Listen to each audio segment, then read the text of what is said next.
think there's a fine line where they can't worry if it's Saquon, if it's run game, pass game. It does not matter. You're not taking away the run game. You're not taking away the passing game. You're taking away big plays. However they come, limit the big plays. If Saquon, they want to give him the ball 40 times and he runs for 150, great. But now, if he, at the end of the first half, if he's got 15 carries for 110, you're in trouble.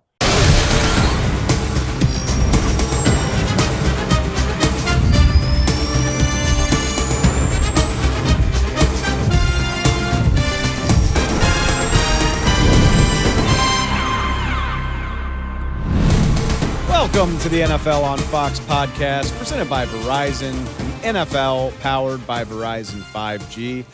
I am your host, Dave Hellman, and we have got a jam-packed show for y'all today. Maybe you've heard there's some games in the NFL this weekend. Conference Championship weekend has arrived. This is our Conference Championship preview, and who better to help us preview these two big matchups than our friend Greg Olsen, NFL on Fox analyst, was gracious enough to drop by and dive deep on both of these games. He called Commanders-Eagles earlier this season, so a fantastic perspective from Greg on a great game back in Week 16, as well as the third game in this series, Eagles and Commanders obviously playing for the third time this year as NFC East rivals. That's the early game. Also, dove into Chiefs-Bills. Needs no introduction, obviously, but this matchup between Patrick Mahomes and Josh Allen, everything about it, and not just the game itself, but also a really cool conversation with Greg about offensive and defensive trends around the NFL and how the Bills and the Chiefs really feel like they are at the forefront of the modern game in the NFL. It was a really cool conversation. Looking forward to that with Greg, previewing those matchups as we decide our Super Bowl 59 matchup. But I keep joking about this because I keep being proven right. It's that time of year where you never know what you're going to need to talk about when you start a show. So before we jump into all of the conference championship content, had a couple big moves in the coaching world and I guess the personnel executive world as well. A busy Wednesday in the NFL. And let's start out with the news that another head coaching vacancy has been filled. It was Ben Johnson of Chicago on Monday. On Wednesday, it was Aaron Glenn, the Detroit Lions defensive coordinator, going to the New York Jets. And I'll preface it by saying, obviously, you never know how a hire is going to go, no matter how good or how bad it looks on paper. But on paper, right now, in the immediate aftermath of this, before Aaron Glenn has held a press conference or made a hire to fill out his staff, I feel good about it. You got to feel good about the process and the result that leads you here, I think. For starters, and I know this doesn't mean everything, right? Some of the best coaching hires came completely out of left field, but if you're trying to honor the vibe and the history and the culture of your franchise, it is a hire that makes perfect sense for the New York Jets. Aaron Glenn, a first-round pick by the New York Jets all the way back in the early 90s. He played 8 years for New York at cornerback. He was a 3-time Pro Bowler during his career, 2 of those with the Jets. A 15-year playing career. Fascinating. Good nugget from my guy, Ben Solak. Ties him for the longest playing career by an active NFL head coach. Ties him with Jim Harbaugh. Except Jim Harbaugh played quarterback, where, no disrespect to those guys, it's a hell of a lot easier to play 15 years at quarterback than it is at DB. So very impressive. Aaron Glenn also spent 2 years on the scouting personnel side for the Jets. So you would imagine he knows that organization forward and backward. And then, of course, there is the coaching track record, which, in my opinion, is sterling. 10 years coaching in the NFL. That's highlighted by a 5-year stint as the secondary coach for the New Orleans Saints. That is where he met Dan Campbell. That is where he got connected with Dan Campbell. Dan Campbell obviously brings him to Detroit as their defensive coordinator, and you've seen the dividends paid there. Miss me with the talk about the Lions defense being leaky over the second half of this season. Any defense would be with the personnel losses Detroit was coping with. Love the way Aaron Glenn has adapted and changed his personnel based on what he had available to him. And that's why that's what you like about this hire. You know, so many times you hear people talk about a coach bringing his system to a team, to a situation. I think Aaron Glenn is the type of defensive coach who is going to tailor his defense to what's available to him, which I think that's where football has gone this last decade or so. I think that's where it's going to continue to go. And I think that gives you the best chance to be successful and preferably be successful quickly. Obviously, there are some really good pieces on that New York Jets defense, whether you want to talk about Sauce Gardner, Quinnen Williams, Quincy Williams for that matter. A lot of good players to work with right off the jump for the New York Jets. And Aaron Glenn has the bona fides to back it up. Another fantastic tidbit from Ben Solak that I could have gotten here on my own eventually, but it's very fun to see it all put down in front of you. This is from Ben's story for ESPN. Over the course of his playing and coaching career, Aaron Glenn has worked with, played for, been directly connected with Bill Parcells, Bill Belichick, Sean Payton, Pete Carroll, Vic Fangio, Todd Bowles, and Mike Zimmer. And that's leaving a few more people out. I mean, you want to talk about the best of head coaching, of defensive coaching, all that good stuff. Aaron Glenn has DNA in all of those different coaching trees, in all of those different schemes, structures, methodologies, however you want to put it. Like I said, on paper, this looks really good. Does not make the job easy. The Jets have to figure out their quarterback situation. Their finances are probably going to be a mess depending on the Aaron Rodgers situation and how that all unfolds. I don't think this is going to be a quick or easy turnaround, but I think Aaron Glenn is a guy that can get the job done. I think he will get results from a defense with that type of talent on it, and you can figure the rest of it out as you go along. Maybe I'm falling for it again because I was high on the Jets heading into this season, and here they are replacing their head coach, probably their quarterback, among other things. I get it, but I like this hire. I think it has potential to work out. And interestingly, the Jets still have a general manager position to fill. They hired Glenn before they worried about general manager. Most of the time you see that go the other way where the personnel guy helps bring in the coach. But a resume like Aaron Glenn's and what he's accomplished over the last 2-3 years in Detroit, I think it makes perfect sense. I like it a lot. It's nice to see the Jets get a win in this department. Although, you know, if you want to be on the detractor side of it, the Jets often feel like they get wins at this time of year when they're hiring yet another head coach. They need to worry about wins in the fall and before the calendar turns over to January. Maybe Aaron Glenn can help with that. We'll see. One other bit of news to get to, not a hiring, a firing, which it's not surprising, and yet it's so surprising because it's so ass backward. The Jacksonville Jaguars parted ways with general manager Trent Baalke on Wednesday, which just, it caps off a true comedy of errors for several years, but especially right now, because the Jags had a chance to do this 2 weeks ago when they fired Doug Peterson. Had a chance for just a clean reset. Everybody's out and you start over from scratch. And Jags owner Shad Khan opted to keep Trent Baalke around. Turns out that may have had an adverse effect on the hiring process in Jacksonville. Important context here. If you don't know, if you don't remember this far back, Baalke is a longtime personnel guy, scout, exec, general manager in the NFL world.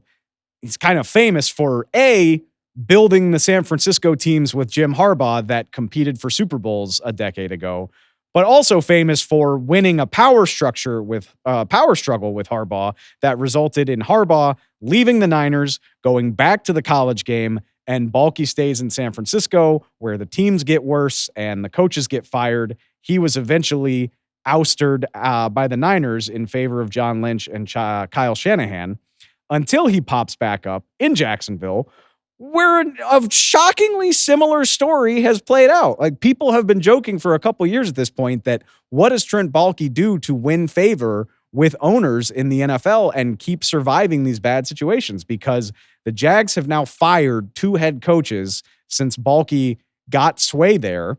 And he was about to survive this situation. 2 weeks ago, Shad Khan was like, yeah, Trent can stay. And people even asked him, what if head coaching candidates don't want him here? Don't you think it's awkward that a guy with baggage, a guy who's on thin ice, a guy that's unpopular with the fan base might be here to oversee things and potentially hamstring a new head coach? And Shad Khan was like, I'm not worried about it. Although ironically, he also said, I would consider firing Trent Baalke if a head coaching candidate wanted me to. He said that on a Zoom call. He said that with Trent Baalke sitting there, which is strange. And then go figure, as the last couple of weeks have played out, Ben Johnson goes to Chicago. There was rumored to be some interest there. He dips out. He's not interested. He takes the Bears job. And on Wednesday, Liam Cohen, the Buccaneers offensive coordinator, young offensive coordinator, first year on the job in Tampa, you would imagine he'd be excited to take any head coaching job he could get,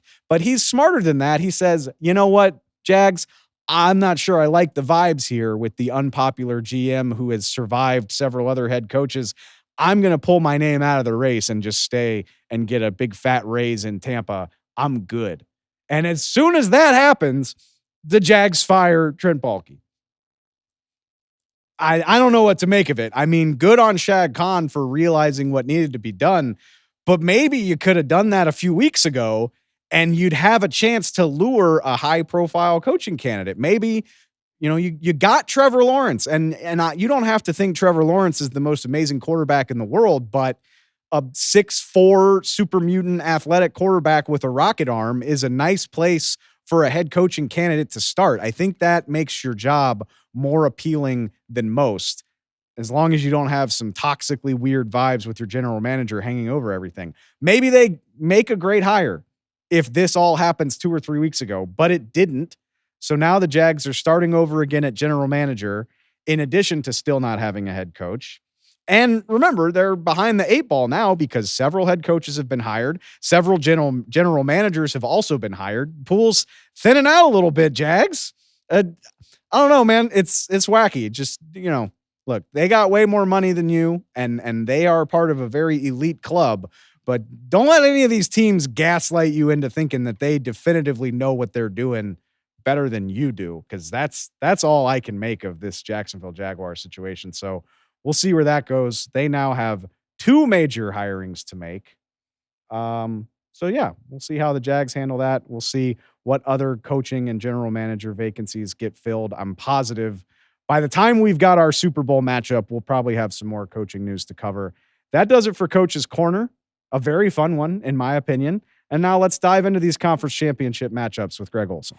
All right, let's start with the NFC Championship game. Commanders at Eagles. It's presented by Inuit QuickBooks, your way to money. And Greg, you and Joe Davis called that second Commanders-Eagles game. Knew it was going to be one of the games of the year as it was finishing. Just a phenomenal game. I did not see it being a preview of the NFC Championship. What does it say about Jayden Daniels and the Commanders that, I mean, they just kind of took that moment and ran with it? And when you can win 2 road playoff games with a rookie quarterback, I mean, how impressive is it to you as somebody who called one of their late season games to see him in this spot? Yeah, I mean, I wouldn't say we sat there in real time saying, okay, this is it. They're going to, they're a game away from the Super Bowl next month. I don't know if we were ready to say that, but I remember as we were kind of putting a bow on that game-winning drive and he hit the winner down the middle against Philly to win the game. I think, in the moment, the way we framed it, and listen, Jalen Hurts had gotten injured. He was out of the game. They were playing with a backup quarterback.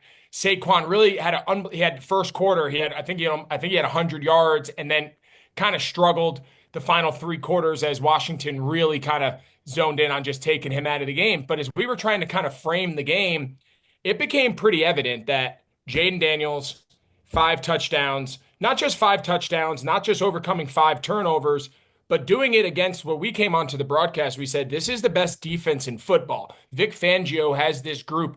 They are the best unit. And at the time I think they might've finished 1 or 2 when the season wrapped. So it was less about like, yes, Jayden Daniels, he's so good. He played so well. It was also compounded the fact that he was doing it against such a good unit that had been playing such good ball. So We walked out of the stadium there that day in Washington and said, listen, I'm not sure if they're ready to win the Super Bowl this year. And here we are. But I'll tell you what, that was a moment in real-time ball against a real-time opponent at home that it felt like Jayden Daniels said, you know what? I know I'm a rookie, but I'm as good as anybody in this league. It feels like he's playing with that level of confidence, since that game. You know what the crazy thing is too? And I went back and rewatched the game just to familiarize myself. And like, you remember the game-winning drive, and I remember the Commanders had a bunch of turnovers too. I forgot that Jayden had some uncharacteristic mistakes. Like, he threw high for an interception right before halftime, and then made a very like out of character aggressive decision late in the game that led to another interception. And like, you've watched him in the playoffs and you're like, he's so poised, he's so clean, he never makes mistakes. I thought it was so impressive that he played a game where he kind of looked like a rookie at times and was still able to overcome it and get that win. Yeah, there's no question it wasn't a perfect game, right? I mean, and again, Philly's defense had a lot to do with it, but the 5 turnovers, again, couple fumbles by Brian Robinson, couple picks, and kind of a shared kind of fault there. But the game really came down to the 2 fourth-down conversions that he picked up with his legs, the scrambles. Dan Quinn they're the best fourth down team in the league. That's something Philly has been now for a couple years under Sirianni. Dan Quinn really leaned into not only going for fourth downs a lot, but they're converting at the best conversion percentage in the NFL this season. So it feels like that game for Washington came down to his 2 fourth-down conversions that he picked up on scrambles. And then Devontae Smith, he uncharacteristic. He's such a good player, makes that catch 100 out of 100 times. He didn't make it 100 out of 100, so he kind of drops that, and they end up kind of keeping the game alive for Washington. They go down and get the walk-off. So he catches that ball, the game's over. So both teams were sloppy. Jalen Hurts got injured early. Philly got off to a fast start with Saquon in the ground game. Then Jalen Hurts leaves. It kind of starts to, short circuit a little bit for Philly's offense. That kept Washington in the game long enough. And then he made the magical 2 fourth-down plays. And then, of course, the game-winning touchdown drive at the end. So let's spin it to this third version of this game. And Jalen did leave early in that last one with a concussion. This week, it's a knee injury. He got tackled awkwardly by the Rams. He finished the game. I don't think there's no doubt he's going to play in this game, but he looked compromised down the stretch against LA. You didn't see that mobility. He got sacked 9 times, which is ironic because he was having such a fantastic day as a runner before that. So you talked about Jayden. Obviously, his legs are amazing for converting fourth downs. The Commanders love to do that. Jalen Hurts is very similar. This is a team that loves to do the brotherly shove. Jalen Hurts loves to extend plays with his legs and pick up extra yardage that way. How does the dynamic of this change if Jalen Hurts' mobility is limited in this game, which I kind of assume it's going to be? Yeah, I think it's directly proportional to just how limited is he mobility-wise, how much do they have to protect him just because of the knee. It's directly impacted by how they're able to play the game. You mentioned their ability to be good on fourth down, the quarterback sneak, the tush push. Again, that is not just that one play, oh, it's 4th and short, we're going to go ahead and run the quarterback sneak. It is in Kellen Moore and Nick Sirianni. It is in their brain. The second they get to like the -40, meaning their side of the field's 40, in their mind, they're in 4-down territory. It's like 1st and 9. It's 1st and 8.5 because they know on 3rd and 5, when every team in the league needs to get 5 or more yards to stay, it's mostly a passing down. With them, you see them hand the ball off. You see them throw short of the sticks because they get 3.5, 4 yards. 4th and 1 is a no-brainer. They're going to go for it, quarterback sneak, and it's done. So in the games that Jalen missed down the end, there was a couple 4th down tries. We called it that following week after he got hurt against Washington. And there was a couple early tries where they punt instead of go for it on 4th down. So that's a definite huge, kind of advantage that they play with over the last couple of years because of Jalen and because of their ability to go for it on 4th down, especially with the quarterback sneak. Second to that, for as good as Saquon Barkley is, one of the big challenges that teams have in defending him is Philly can account for an extra guy in the box. So whether you're playing heavy boxes or light boxes and two high shells, all of that aside, because of the threat of every single run being in the shotgun and Jalen being able to pull it, we saw the first touchdown, on Sunday against LA, and he takes the distance. So the linebackers on the backside are a little slower to fill. The backside defensive ends are a little slower to close down on Saquon because of his ability to run some of the bash and some of the quarterback counter and read stuff. So all of a sudden, if they find out early in the game that Philly's unwilling or unable to run Jalen, now all of a sudden your run cues are different for Washington. How you defend the quarterback, him being in the gun now is no different than him being under center. We're now back to even numbers. So I think it's a huge story this year because a healthy Jalen Hurts, the impact that he has, I think you turn on any TV right now, everybody talking about this game, and everybody is harping on the passing game of Philly. But I think what we can differentiate between it is, yes, it is not a high volume passing game, but it is a very highly efficient passing game, especially when they're at their best and they're healthy. And I think that's all they need to be. They have the weapons, they have the O-line, they have the run game, they have the mobile quarterback in both scramble and design runs. They don't need to put all of their eggs in the basket of the passing game. And oh yeah, we've got the best defense in football. We're not playing 30-point shootouts most weeks. So the formula in which they play is real. It's effective. They don't have to go out and artificially chase points and throw the ball 50 times because of how good the other areas of the team are. So I think that's a big point. His impact in the game, I could argue, is more important for all the other things besides just the quarterback throwing the ball to the receiver. Sure. That's an obvious. I think the other stuff, game management, fourth downs, quarterback run, keeping the defense honest of quarterback run and not let them just sell out on Saquon, that he has as big of an impact in that area as he does actually throwing the ball. Let me ask you this, and I think it's so interesting. I've been saying all year, and like not to take credit away from Philly's coaching staff, but this roster is so damn good that I've been saying all year, like, I just don't think there are that many teams that can bow up and hang with you one-on-one. Whether you talk about the offensive line and Saquon doing their thing, when you get good looks in the passing game, one of those guys is going to be open. And even if it's not like high volume, like you said, they're going to be able to pick up third downs and continue to move the ball. With all of that in mind, let's just assume Jalen is a little compromised in the way that he can move. Do you try to reinvent the wheel here? Or like, I think people think of it as a bad thing to just stubbornly play your game. But do you think Philly's good enough to do that anyway and just try to run it right at Washington and play their game, even if Jalen's not quite the same player? Yeah, I think at this stage of the year, I think you have to be so careful just completely reinventing yourself. I think right now, what wins in the playoffs, of course, there's little wrinkles, especially now playing a team for the third time. There's some things you want to use from your first couple matchups to maybe give them false reads, give them false cues, and kind of just show whether it's your fronts and coverages or show whether it's your protections on offense or whatever it is. You definitely don't want to just go out there and just say, all right, we're going to do the exact same thing because teams are too good, coaches study too much, and it's just too easy to dissect. But I think teams sometimes swing the pendulum too far the other way. And all of a sudden they go out there and they start putting in route concepts they don't have a lot of reps on. Especially if Jalen is limited this week in practice. You can't put in a whole bunch of new concepts and formations and reads and make him progress. And what he's going to do it in walkthrough or, so again, I think how many reps he takes in practice this week directly indicates what new wrinkles you can put in because you're not going to get a lot of reps doing them. So I've always been of the thing, have a couple new wrinkles to present things differently, but do what you have a lot of reps on. Things that you've done since training camp, things that you've had success with all year round.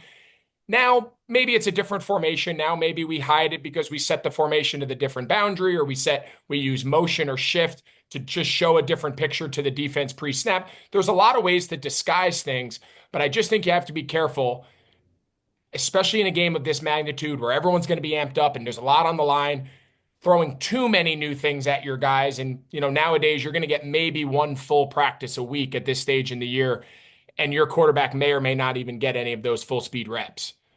Yeah, I think I saw Nick Sirianni said Wednesday they were going to walk through, which that's common. Yeah, I mean, at this point in the year, I think that makes perfect sense, especially, if you got guys like Jalen Hurts dealing with injury. Couple notes I wanted to hit on the Eagles defense, Commanders offense on this side of things. Number one, it feels like a big deal that Nakobe Dean won't be available for this game. Again, rewatching y'all's game in week 16, he was everywhere in that matchup. It feels like that is a big part of this, that they don't have that. I mean, they do still have Zach Bond, obviously, but that's a guy that can spy, that can move sideline to sideline that you don't have against this very mobile quarterback.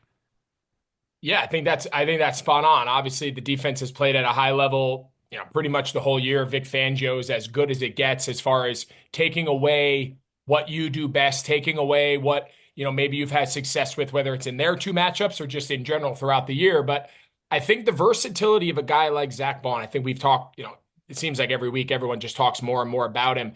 And on some of our broadcasts, we've made the point they can play nickel, right? So they can have Cooper DeJean on the field with four other defensive backs and play nickel and play four big bodies on the front.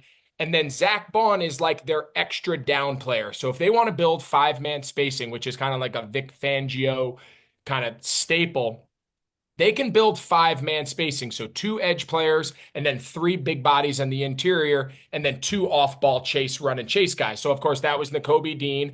And then it could be CJ Gardner-Johnson, or it could be Cooper DeJean. It could be Reed, however they kind of close the formation and close the defensive front. But Bond can be an off-ball player and play like 4-2 spacing, or he could be an on-ball player and play like 5-1 with a nickel. So if you play against Washington, they don't huddle. It gets very challenging sometimes unless they sub for you to sub because they get up on the ball.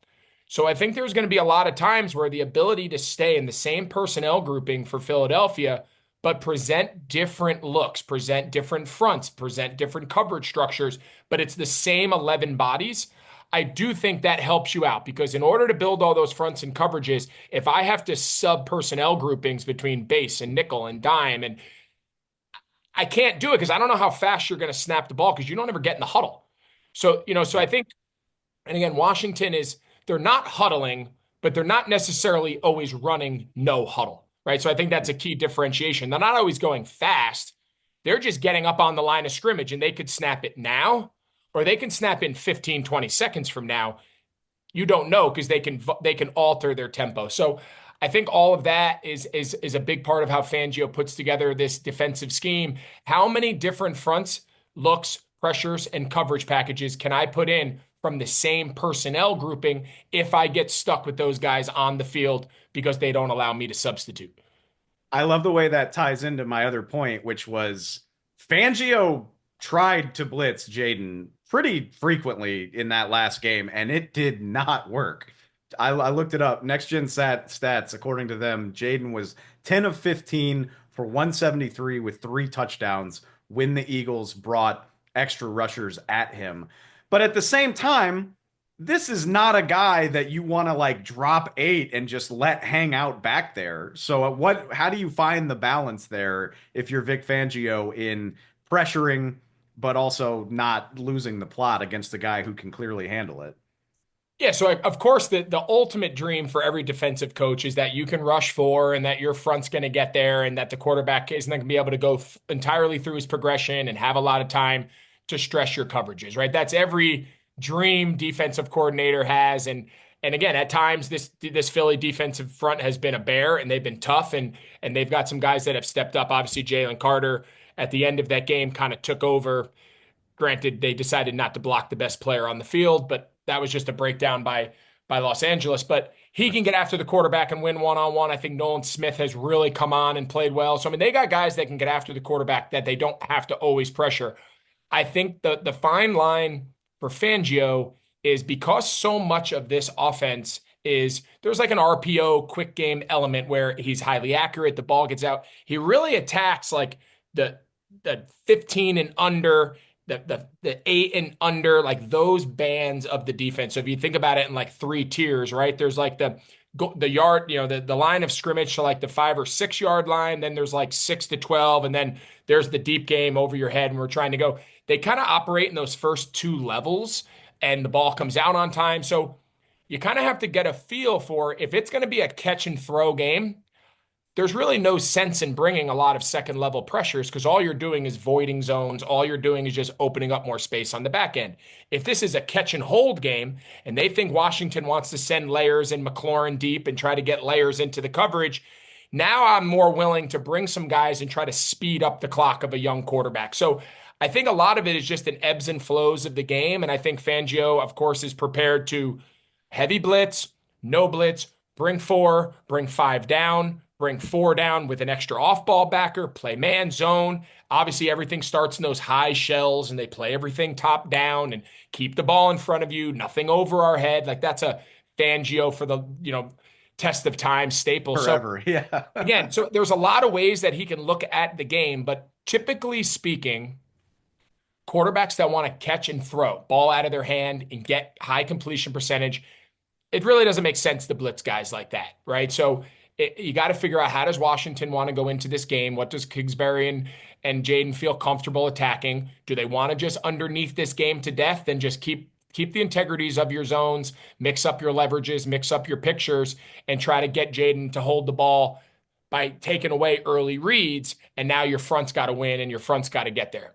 So if you're listening to this show, I don't think you need us to explain how the Eagles could win this game. They're 6-point favorites at home. Best running game in the NFL against the suspect run defense. Eagles are great with ball security. But Greg, if we see a Commanders win on Sunday, what do you think is like the biggest element that would lead to that? Whether it's a matchup, whether it's, fourth down seems like it's going to loom large in this game. What would it be if the Commanders are able to engineer a win here?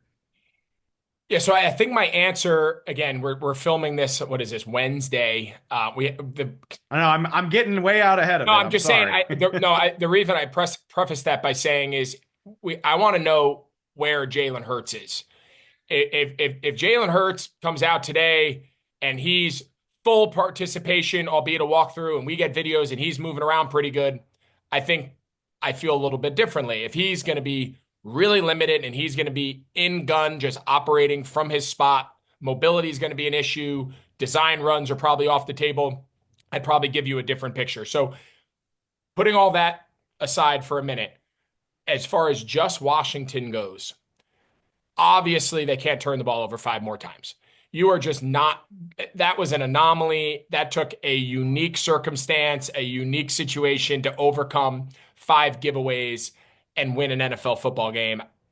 I'm not betting ever. It's not going to happen again, let alone in the NFC Championship. So obviously it goes without saying they got to keep the ball, they've got to control the ball, and they've got to maintain possession and not turn it over. I think the story is this Washington defense. I think the better this Washington defense plays, the more stress they can take off Kingsbury and Jane Daniels that they feel like they need to match Philly and turn this thing into a shootout, right? So has Philly been playing in those high-level shootouts consistently? No, but can they? Absolutely, right? They can strike fast on the ground with Saquon and take it the distance. On any play, Devontae Smith and A.J. Brown can go the distance. So they have that fast strike capability because of how talented they are. So Washington has to make them go the long way, has to take the ball away, cannot give up one-play touchdowns, one-play chunks. If they drive the ball 12, 13 plays on you and you give up a touchdown in the red zone, so be it. They need to play a limited possession game. They cannot play high possessions, high explosives, fast pace, give them the ball right back. Like, that's just not a formula, because then all of a sudden Kingsbury's got to push and Jaden's got to push. He's got to put the ball in harm's way. And that's where this Philadelphia defense thrives, playing the pass, secondary, and taking the ball away. So if Washington's defense, especially if Jalen Hurts is a little hobbled, if they can control the explosive plays, and again, you'd give too much attention to Saquon, and A.J. Brown and Devontae Smith are going to run over the top of your head. That doesn't do me any good either, right? So I think there's a fine line where they can't worry if it's Saquon, if it's run game, pass game. It does not matter. You're not taking away the run game. You're not taking away the passing game. You're taking away big plays. However they come, limit the big plays. If Saquon, they want to give him the ball 40 times and he runs for 150, great. But now, if he, at the end of the first half, if he's got 15 carries for 110, you're in trouble. Not great. So again, that's the part. It's not so much how many yards Saquon runs for. It's how many carries did it take. And that's the part they've really got to hone in on because it just throws off your offense is directly predicated on what style of play my defense is allowing. And all of a sudden this turns into a shootout because Philly comes out hot at home. That puts a lot of pressure on a young quarterback, albeit who's been incredible, but it just is a different animal now. Absolutely. I cannot wait for the early one. We'll move through the AFC Championship game a little more quickly. I don't know how much prep you need for Bills and Chiefs. It's two of the three best quarterbacks in the NFL. Josh Allen just beat the third one the other day. So I mean, this is the top of the quarterback pyramid, two incredible defenses. What else do you need to say? But of course, I've got to start here with you on the show. It's the least surprising thing ever that Travis Kelce looked like Travis Kelce as soon as the playoffs started. But what do you attribute that to? And I'm not saying he played poorly during the regular season, but he just looked like he cranked it up two more gears as soon as the playoffs started. 7 for 117, longest reception of the season happens in the divisional round of the playoffs. It's got to be so nice to be so used to making playoff runs that you just know how to like structure your season so you're ready for that moment. Yeah, he's like the mile guy who just has the really strong kick, right? He just Exactly. just hang in the pack and then just pull away at the end. Listen, I think the way they handled the last couple weeks, I know there's a lot of conversation about do you sit? Is that rust first rest and all that? And for some guys, that's probably real, but for veteran guys like Kelce who have played so many postseason games, have had so much success, giving him, what was it, 20 some odd days between his last game and Yep. the divisional round. For guys like that, that's critical, right? To work out, get your legs back, get your strength back, anything that's, hobbling you throughout the course of the year. I mean, as a veteran player to be able to go into that game rested and recovered, it's almost like he got a full extra 3 weeks of off-season training. And, it's less about sitting around just recovering, but all of a sudden your lifts are a little bit better. Your conditioning during the week's a little bit better because you're not trying to prepare for the next game. You're only worried about your body. You're only worried about your recovery.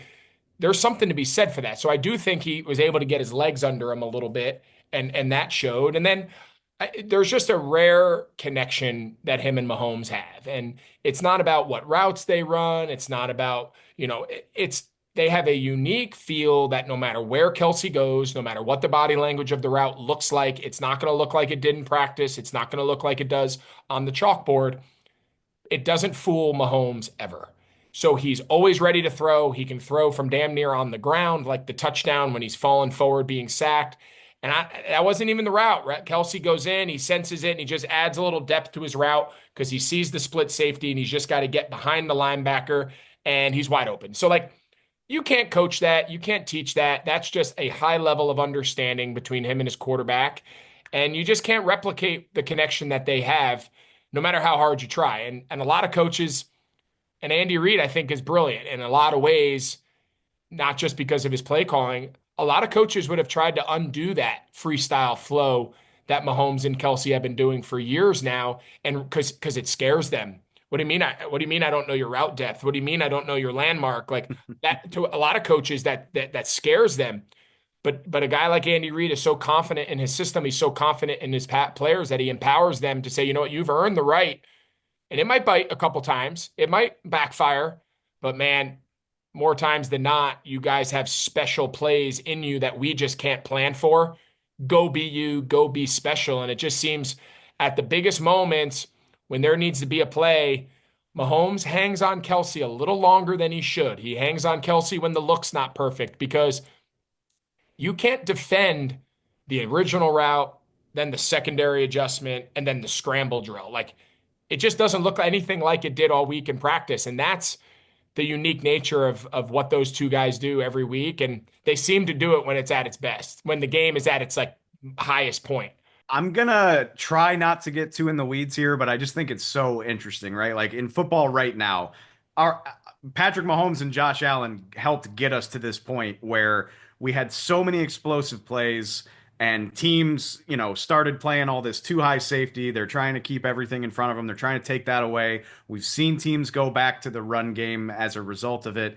And these two teams just seem like the perfect embodiment. Like we were just talking about it with Washington and Philly of, if you can grind your way downfield over the course of 10, 11, 12 plays and score, that's what defenses want you to do. And both of these teams are so damn good at it. And I don't think it's a coincidence that they have these quarterbacks that just look flawless out there, whether it's finding the right look, whether it's just being so accurate on the mid-range passing game. I mean, it helps having Mahomes and Josh Allen, but is this where offense is headed, or where it is right now, of just having this high efficiency offense that can consistently march that way? I think it's a great question. So I think as far as this matchup is concerned, the every defense in the league is saying, make them snap it again, make them snap it again, make them snap it again, right? That's the high level philosophy that these defenses, and it goes into what coverages they play, and everything's top down, and everything's rally tackle, and everything's play with vision, and don't give up big plays. We'll give you more room, we'll give you more opportunities in the run game, lighter boxes, all that conversation that's been happening. The problem is all of a sudden now those extra snaps you're giving to Josh Allen. Those extra snaps you're giving to Patrick Mahomes or whoever these really high level quarterbacks are. And there's a handful of guys, maybe not even a full handful, who every time they have the ball, whether it's the 5th play of the drive or the 15th play of the drive, it doesn't matter, right? So there are some teams that can overcome not just scoring quickly, not just throwing the ball over your head or generating explosives, because every time they snap it again, they risk penalty, fumble, turnover, tackle for loss, sack, a million ways to kind of curb the drive. These guys are just unique. That's why they're MVPs. That's why they are the premier players in the league, because they get to operate by a different set of rules. And, they don't have to just score fast. They can, they want to. I promise you, if you give them opportunities to throw the ball over your head. Yeah, that's what they would prefer, right? Of course. But they are so precise in their processing power. They have a complete understanding of landmarks and placement and defensive structure and what you're doing. And then their superpower is, even if the initial play is not perfect, even if you guard the first play, you've got to guard the second play. And every time they break the huddle, every defense in the league is playing Patrick Mahomes for 2 plays. And everybody in the league is playing Lamar Jackson and Josh Allen for 2 plays. The play that's called, and then the play that happens when you defeat the play that's called. It's not over yet. And that is so challenging on a defense. You force 3rd and 7. You do a great job in your zone pressure. There's nowhere to go. And Josh Allen runs for 8 yards and he runs out of bounds. And it's just deflating. So these guys are unique. They're different. Across the league, if you don't have Josh Allen and you don't have, Patrick Mahomes, you don't have one of these guys, and you're operating by the normal rules that everyone else is playing by, that's what's going on in the league right now. The defense is dictating to the offense, okay, we know you don't want to go the long way, so we're going to make you do it. We know you really want to throw the ball over my head. We're not going to let you do it. The defense is dictating to offenses around the league, run the ball more. We want you to run the ball more. Teams are not running the ball more on offense because they want to. Defenses are dictating the terms, saying, it's here, take it. These are light boxes, 2 high safeties. Run for 4 or 5 yards a run. We don't care. You might run for a lot of yards, but you're not going to score a lot of points. The way offenses now are combating that philosophy is they're saying, okay, we're going to treat 3rd and 5 like 2nd and 5. And I'm going to use my 4th down. And now you want me to snap it again and you want me to go the long way. I'm now not going to play 3-play series. I'm going to play 4 downs now. And that's how the advantage of the offense is trying to be taken back. And you see teams now do it all. It's at the highest it's ever been. It's not just Dan Campbell and Sirianni and these guys running rogue. This is real. Because if you're going to play me the way you're playing me, in order for me to sustain and maintain possession, I can't do it with just 3 downs anymore. It's just so hard to do it unless I got Mahomes and these guys, and even they're going for it on 4th down. So that's the offense's answer right now is, okay, I got that 1 down in my pocket. I'm done kicking field goals. I'm done punting the ball from midfield. I'm going to use my extra down because now 3rd and 5 is 2nd and 5. And I can run the ball for 3.5 yards and be in 4th and 1. And everyone in the stadium knows we're going for it. It's not a mystery anymore. The teams that have adapted that play style, the last four teams remaining are the best four teams in the league on fourth down. Is that the only reason they're in the championship? No. Have they gained significant advantage in these matchups because of their willingness all year round, all year long, to get good in fourth down on top of have very good quarterbacks and mobile runners? And again, having a mobile quarterback is the ultimate short yardage equalizer. But it's not a coincidence. They've adopted this as a direct retaliation to how defenses want to play you, and offenses have to regain every advantage that they can. And I think this game is the perfect example of it. Because, like, I mean, we love Patrick and Josh because they are superhuman players who can do this crazy stuff. But these offenses this year have been so good at being efficient, being mistake free, playing like within themselves. Like, I rewatched this game too, and there's something beautiful about the way that Patrick Mahomes and Josh Allen are always willing to take like the check down in addition to hunting for the big play, and they just do it so well. And I feel like this game is going to just be two quarterbacks operating at that near perfect level, and I guarantee you it's going to be decided by like two high leverage moments, whether that's a fourth down decision or Keon Coleman getting a one-on-one look at the right time, etc. It's so interesting to see how that chess match plays out. I mean, how many times do you hear commentators say, "Hey, on second down here, just get it to third and manageable"? Yeah. I don't even know what that means. Like, I don't even know what. I mean, listen, I've probably said it. My New Year's resolution going forward is to not say that anymore. And I say that jokingly, but like, what teams are thinking right now on 2nd and 8. Right. So in the old days, I ran the ball on first down and I didn't get a whole lot. It's 2nd and 8, 2nd and 9 plus. In the old days, it was, hey, let's get this thing under 3rd and 5 because I can get 5 yards or less in one play. If I don't, I'm going to punt. That is not how anyone's thinking. And if they are thinking about that, you shouldn't be calling plays. But the vast majority of the high level teams right now on 2nd and 8 plus are saying, I'm still good here. Right? Again, field position. I'm not on my own 2-yard line, but I'm talking around midfield in 4 down, quote unquote, territory. In 2nd and 8, I'm almost saying, okay, this is 1st and 8.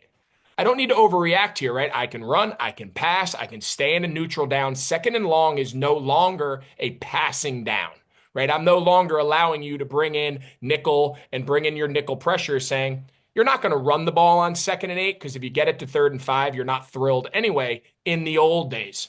Now, 2nd and 8, I can run, I can play action, I can drop back pass, I can throw smoke screen, tunnel screen, I can do whatever I want. Because even if I get to 3rd and 4 plus, which for the longest time had always been a passing down, 3rd and 4, 3rd and 5 now remain another neutral down. It's another run down.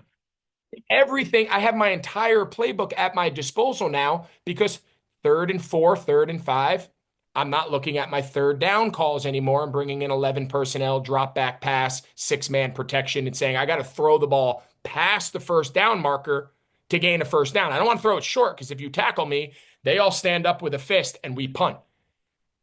That's not the way it works.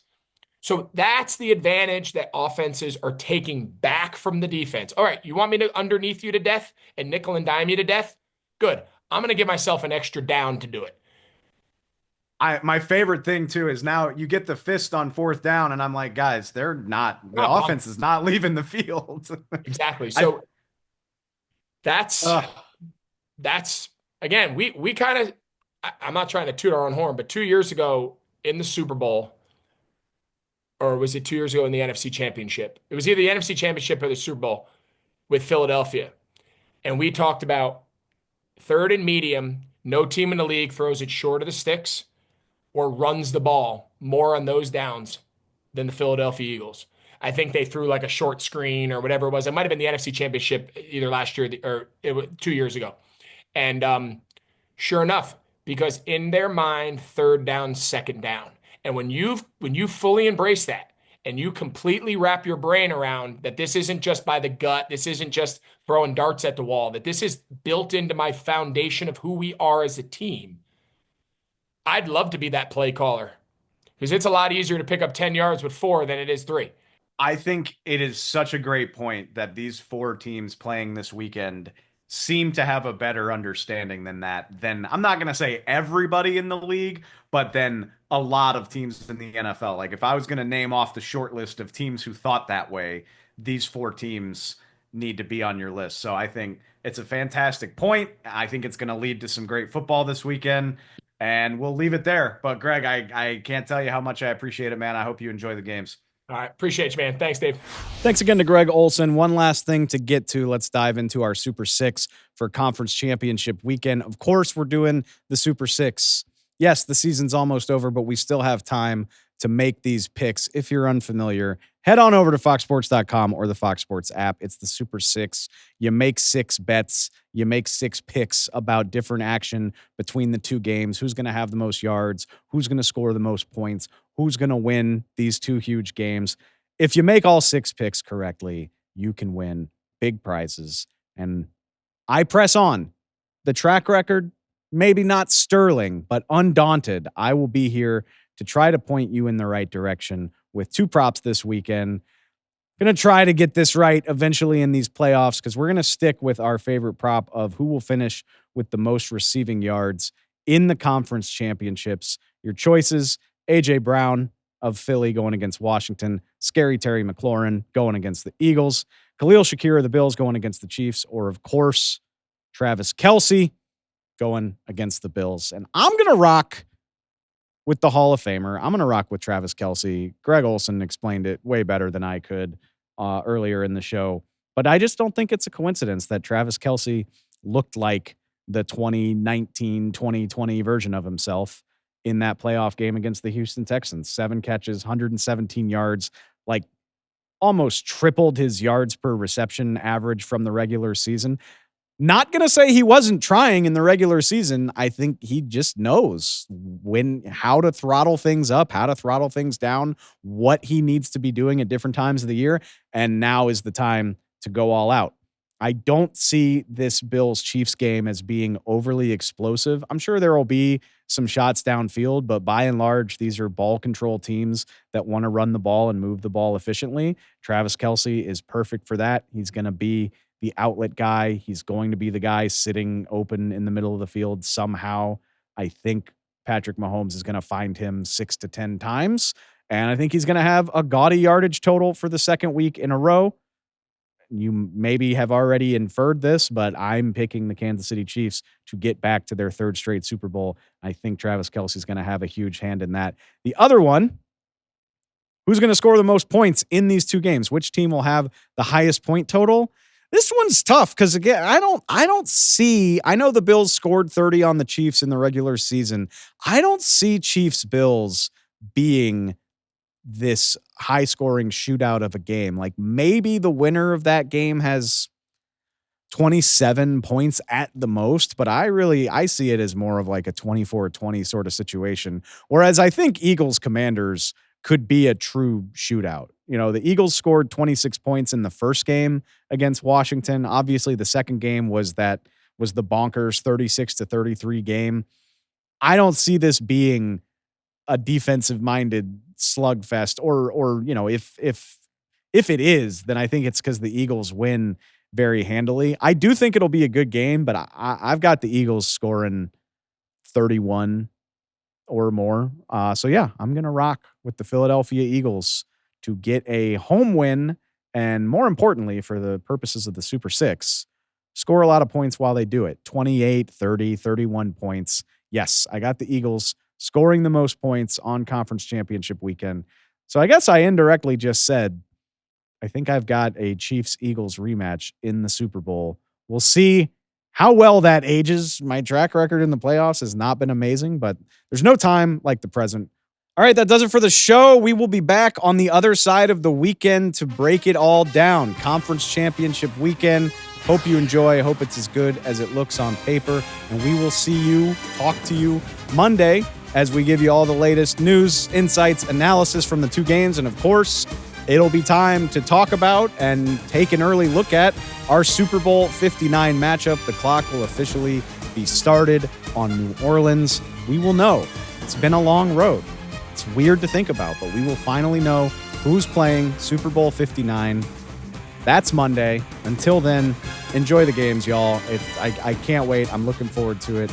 I appreciate it. And yeah, we'll talk to y'all real soon.